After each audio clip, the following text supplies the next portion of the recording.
एक आदमी था जिसका नाम राजीव था। घर की हालत ठीक नहीं थी, इसीलिए वह बाहर देश मजदूरी करने चला गया। वहां वह दिन रात मेहनत करता और हर महीने अपनी बूढ़ी माँ को कुछ पैसे भेजता। राजीव की माँ बेहद नेक दिल थी। वह पैसों में से अपने लिए बस जरूरत भर रखती और बाकी पैसे गरीब अनाथ आश्रम के बच्चों को खाना खिलाने और उनकी देखभाल में खर्च कर देती। उसे लगता था, मेरे बेटे की कमाई अगर किसी भूखे बच्चे का पेट भर दे, यही सबसे बड़ी नेकी है। कई सालों बाद जब राजीव अपने गांव लौटा तो उसने माँ से पूछा, माँ, इतने सालों में जो पैसे मैंने तुम्हें भेजे वो कहाँ हैं? माँ ने मुस्कुरा कर कहा, बेटा, वो सब मैंने खुदा को दे दिए। राजीव चौंक गया, तो क्या खुदा वो पैसे मुझे वापस देगा? माँ बोली, हाँ बेटा, अगर तुम उसे ढूंढ लोगे तो वह तुम्हें सब लौटाएगा, दोगुना लौटाएगा। राजीव सचमुच खुदा को खोजने चल पड़ा। जंगल में मुलाकातें। कई दिनों की यात्रा के बाद वह एक जंगल से गुजर रहा था। तभी एक कमजोर घोड़ा उसके पास आया और बोला, ए इंसान, कहाँ जा रहे हो? राजीव ने कहा, मैं खुदा को ढूंढने जा रहा हूँ। घोड़ा बोला, जब खुदा मिले उससे पूछना, रात होते ही मुझे एक अजीब आवाज डराती है और मैं कमजोर पड़ जाता हूँ। क्यों? राजीव ने वादा किया और आगे बढ़ गया।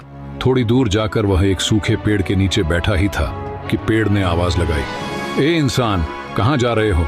राजीव ने बताया कि वह खुदा को ढूंढ रहा है। पेड़ ने कहा, खुदा से पूछना, मेरा तना क्यों सूख रहा है? मेरे पत्ते क्यों झड़ रहे हैं? मैं बेजान क्यों हो रहा हूँ? राजीव ने इसका भी वादा किया। आगे चलकर उसे एक बुजुर्ग व्यक्ति मिला। राजीव ने उसे पूरी कहानी बता दी, माँ के पैसे, घोड़े का सवाल, पेड़ का दर्द, सब कुछ। बुजुर्ग व्यक्ति मुस्कुराया और बोला, खुदा अभी कुछ देर पहले ही तुम्हारे पैसे लौटाने तुम्हारे घर की तरफ गया है और तुम जो सवाल लेकर आए हो उनके जवाब में दे देता हूँ।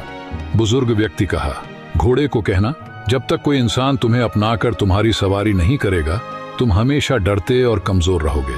पेड़ को कहना, तुम्हारी जड़ों में दफन खजाना ही तुम्हें सुखा रहा है।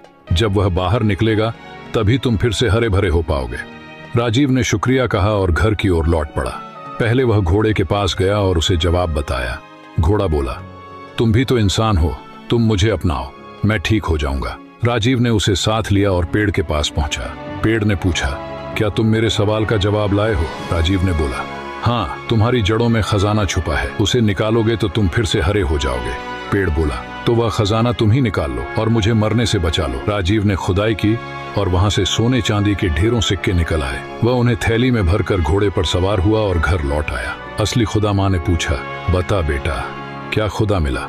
राजीव मुस्कुराया और बोला, हाँ माँ, मैंने खुदा को ढूंढ लिया और जितना तुमने उसे दिया था उसने मुझे उसका 2 गुना लौटा दिया है। माँ ने प्यार से कहा, बेटा, खुदा कभी दूर नहीं होता। जहाँ अनाथ बच्चे खाना खाते हैं, जहाँ किसी की भलाई होती है, वहीं खुदा रहता है।